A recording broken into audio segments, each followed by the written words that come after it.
True cabin paranormal story. My father, mother, and I make frequent trips to the Smoky Mountains and stay in the cabins they have near Pigeon Forge. However, this particular trip still haunts me to this day. About 8 years ago, we stayed in a cabin that had an alarm system. It was already dark outside when we reached the cabin and got settled in. We set the alarm and thought we should watch a movie together. While we were watching the movie, the security system alarm went off.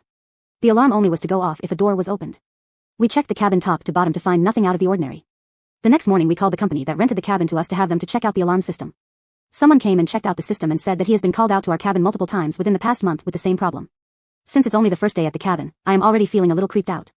I noticed that there is a book on the table that guests can sign and talk about how much they love the cabin. As I was reading more and more stories, I noticed that many of them mentioned feeling unsafe and some even mentioned that they found wet footprints on the deck where the hot tub is. I told my family about these stories and they told me they are just trying to tell scary stories and get other guests spooked. I agree with her and go about our day. The same night, we go to bed like normal. My father slept in the basement of the cabin, I slept on the main floor beside the kitchen, and my mother slept on the top floor. My dad snores so loud that we all sleep far away from each other including my mom. It was about 2 a.m. in the morning when I am woken up by the fridge door closing. I looked at the bright light from the fridge that was pouring into my room from the crack underneath my closed bedroom door.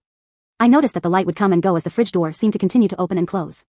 I assumed it was one of my parents leaning on the fridge door trying to decide what they wanted to eat for a late snack. However, I felt weird and didn't even consider to get out of bed to join in on the snack. The fridge light disappeared slowly and I heard footsteps walk away from my bedroom and head in the direction of the steps to go up to my mom's room. The footsteps seemed to stop for a second, then start the trip up the stairs. All of a sudden they stopped. I assumed that it was my mother and she made it to her room, so I fell back asleep. The next morning I wake up and go directly to my mom and ask what she decided to eat last night. She looked at me and asked, "What?" I told her that I thought she was at the fridge last night opening and closing the fridge because I heard her go back upstairs after a while around 2 a.m. She looked at me and said, "I thought that was you. At this time in my life, I was known to sleepwalk every now and then. I saw you standing at the top of the stairs last night around that time.